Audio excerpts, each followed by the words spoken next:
ഇതിന്റെ ചട്ടങ്ങൾ രൂപീകരിക്കാൻ നീ ഏതാണ്ട് കുറച്ച് ദിവസങ്ങൾ കൂടിയുണ്ട്.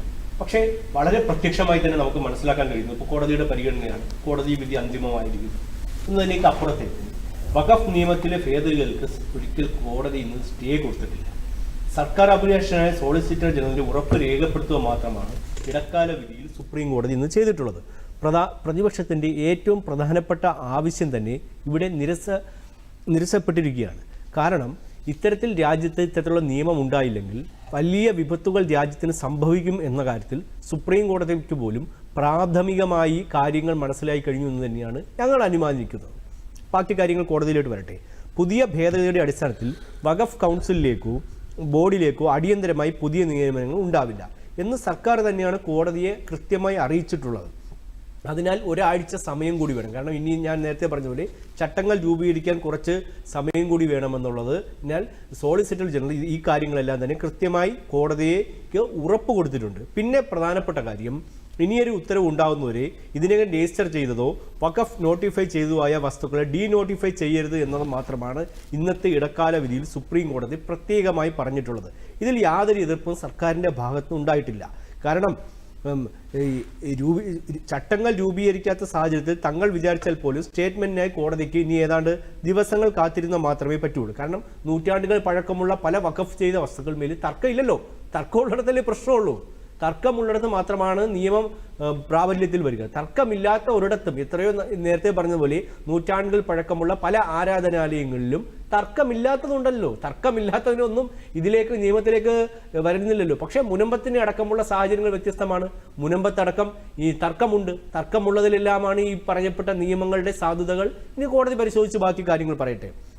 എല്ലാ ഹർജിക്കാരെയും കേട്ടിട്ടില്ല. കോടതി 5 ഹർജിക്കാരെ മാത്രമാണ് കേട്ടിട്ടുള്ള കാര്യത്തിൽ ഒരു സംശയമില്ല. പിന്നെ ഇതിൽ ഏറ്റവും പ്രധാനപ്പെട്ട കാര്യം എന്ന് പറയുന്നത് 1995 വഖഫ് നിയമത്തെയും 2013 വഖഫ് ഭേദഗതിയും ചോദ്യം ചെയ്തുകൊണ്ടിട്ടുള്ള ഹർജികൾ പ്രത്യേകം ഇപ്പോൾ ലിസ്റ്റ് ചെയ്തിരിക്കുകയാണ്. കാരണം 1995 കഴിഞ്ഞിട്ട് ഇപ്പോൾ എത്ര വർഷമായി നമുക്കറിയാം.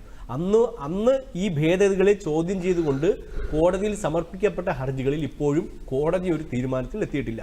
ഇതേപോലെ തന്നെയാണ് 2013 കിരാതകമായി നിയമം രൂപീകരിക്കുമ്പോഴും കോടതിയിലെത്തിയ ഹർജിയിന്മേൽ യാതൊരു തീരുമാനവും കോടതിയുടെ ഭാഗത്തുനിന്ന് ഉണ്ടായിട്ടില്ല. പക്ഷേ അതും കൂടി ഇപ്പോൾ കൃത്യമായി എന്ത് ചെയ്തിട്ടുണ്ട്, കോടതി ലിസ്റ്റ് ഔട്ട് ചെയ്തിട്ടുണ്ട്. സെക്ഷൻ 2A ഉൾപ്പെടെയുള്ള വകുപ്പുകൾ സ്റ്റേ ചെയ്യപ്പെടാതെ ഭേദഗതി നടപ്പിലാക്കാനായി ചട്ടങ്ങൾ രൂപീകരിക്കാനുള്ള കേന്ദ്ര സർക്കാരിൻ്റെ അവകാശത്തെ കോടതി തടസ്സപ്പെടാത്തിടത്തോളം കാലം മുനമ്പത്തെ ജനങ്ങൾക്ക് ഈ വിഷയവുമായി ബന്ധപ്പെട്ട് വലിയ ആശ്വാസകരമാണ്. പ്രാഥമികമായി തന്നെ നമ്മൾ മനസ്സിലാക്കുമ്പോൾ ഈ രാജ്യത്ത് നേരിടുന്ന ഒരു കിരാതകമായ ഒരു നിയമത്തിന് മുസ്ലിം ലീഗ് പറയുന്നത് പോലെ സ്റ്റേയൊന്നും കോടതി കൊടുത്തിട്ടില്ല.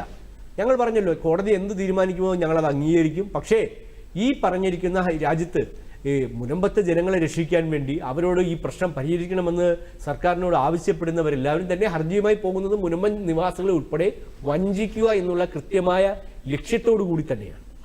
കാരണം ഈ രാജ്യത്ത് ഇസ്ലാമിക താല്പര്യങ്ങൾ മാത്രം സംരക്ഷിക്കപ്പെടണം എന്നുള്ളത് കോൺഗ്രസിന്റെയും മുസ്ലിം ലീഗിന്റെയും ആവശ്യമാണ്.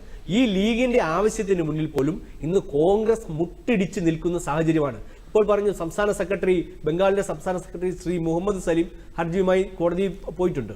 കഴിഞ്ഞ ദിവസം നമ്മൾ മുർഷിദാബാദ് കണ്ടതാണല്ലോ. വഖഫ് ഭേദഗതിക്കെതിരായി സമരം എന്ന പേരിൽ ഇന്റലിജൻസ് റിപ്പോർട്ടിന്റെ അടിസ്ഥാനം ഇപ്പോൾ പുറത്തു വന്നിട്ടുണ്ട്. ബംഗ്ലാദേശിൽ ഉൾപ്പെടെ നുഴഞ്ഞു കയറിയ കലാപകാരികൾ മുർഷിദാബാദിൽ വലിയ കലാപം അടിച്ചുവിട്ടു. അവിടെ മതം തിരഞ്ഞുകൊണ്ട് വീടുകൾ കയറി ആക്രമിക്കുന്ന ഇസ്ലാമിക സംഘടനകളുടെ ഭീകരമായ മുഖമാണ് രാജ്യം കണ്ടത്. അവിടെ കൊല്ലപ്പെട്ട 2 പേരുണ്ട്, സഖാവ് ചന്ദ്രദാസും മകനും. അവിടെ കൊല്ലപ്പെട്ടത് BJPക്കാരും RSSകാരും അല്ല. വഖഫ് ഇന്ത്യൻ സെക്യുലർ ഫ്രണ്ടിന്റെ നേതൃത്വത്തിൽ നടന്ന റാലിയെ തുടർന്ന് CPMന്റെ സജീവ പ്രവർത്തകരായ അച്ഛനും മകനുമാണ് ഈ വഖഫ് കലാപകാരികളാൽ കൊല്ലപ്പെട്ടിട്ടുള്ള ദാരുണമായ കാര്യം പറഞ്ഞു. ഈ രാജ്യത്ത് പാലസ്തീനു വേണ്ടി CPM ഒരുപാട് കണ്ണീരൊഴുക്കാറുണ്ടല്ലോ. പാലസ്തീന ഐക്യദാർഢ്യം പ്രകടിപ്പിച്ചുകൊണ്ട് കഴിഞ്ഞ സംസ്ഥാന പാർട്ടി കോൺഗ്രസിൽ കഫിയെ അണിഞ്ഞുകൊണ്ടാണ് കേരളത്തിൽ നിന്നുള്ള അടക്കമുള്ള CPMന്റെ പ്രതിനിധികൾ ആ സമ്മേളനത്തിലിരുന്നത്. എന്തേ ബംഗാളിൽ കൊല്ലപ്പെട്ട സഖാവിന് വേണ്ടി CPM എന്തേ കേരളത്തിലെ CPMകാർ ഉൾപ്പെടെയുള്ളവർ എന്തേ ഒരു ഫേസ്ബുക്ക് പോസ്റ്റ് പോലും ഇടാത്തത്? എന്തേ രക്തസാക്ഷി മണ്ഡപത്തിൽ വന്ന് അവർക്ക് വേണ്ടി ഒരു മെഴുകുതിരി എത്തിക്കാത്തത്? അവിടെ CPMന്റെ പ്രവർത്തകർ കൊല്ലപ്പെട്ടിട്ട് പോലും ഈ മതനിയമത്തിനെതിരായി ഒന്ന് സംസാരിക്കാനോ ബംഗാളിൽ നടക്കുന്ന കലാപങ്ങൾക്കെതിരായി നിലപാടെടുക്കാനോ കമ്മ്യൂണിസ്റ്റ് മാർക്സിസ്റ്റ് പാർട്ടിക്ക് ഉൾപ്പെടെ കഴിഞ്ഞിട്ടില്ല. അവിടെ കോൺഗ്രസ് നേതൃത്വവും ഇത്തരത്തിലുള്ള കലാപകാരികൾക്കൊപ്പമാണ്. ബംഗാളിലെ സർക്കാർ ഉൾപ്പെടെയുള്ളവർ കലാപകാരികൾക്ക് വേണ്ടി ആസൂത്രണം ചെയ്തു കൊടുക്കുന്നതുകൊണ്ടാണ് ഹൈക്കോടതിയുടെ ഉത്തരവിന്മേൽ കേന്ദ്രസേന ഇറക്കിയാണ് ഇപ്പോൾ നമ്മുടെ രാജ്യത്ത് കലാപമുണ്ടാകാത്ത സാഹചര്യങ്ങൾ സൃഷ്ടിക്കപ്പെടുന്നത്. കലാപകാരികൾക്ക് നമുക്കറിയാം, എപ്പോഴും അവർക്ക് 370 റദ്ദാക്കിയപ്പോഴും രാജ്യത്ത് വഖഫ് നിയമം കൊണ്ടുവന്നപ്പോഴും തെരുവിലേക്ക് ഇറങ്ങി കലാപം സൃഷ്ടിക്കുക എന്നുള്ളത് കോൺഗ്രസും മാർക്സിസ്റ്റ് പാർട്ടിയും തൃണമൂൽ അടക്കമുള്ളവർ തങ്ങൾക്ക് സ്വാധീനമുള്ള പ്രദേശങ്ങളെല്ലാം കലാപം നടത്തുക എന്നുള്ളതിൻ്റെ ഒരു ചവിട്ടുപടിയായി നിയമത്തെ കാണാൻ പറ്റും. കാരണം ജനാധിപത്യ രാജ്യത്ത് പാർലമെന്റിലെ നിയമങ്ങൾ ഞങ്ങളാരും അംഗീകരിക്കില്ല.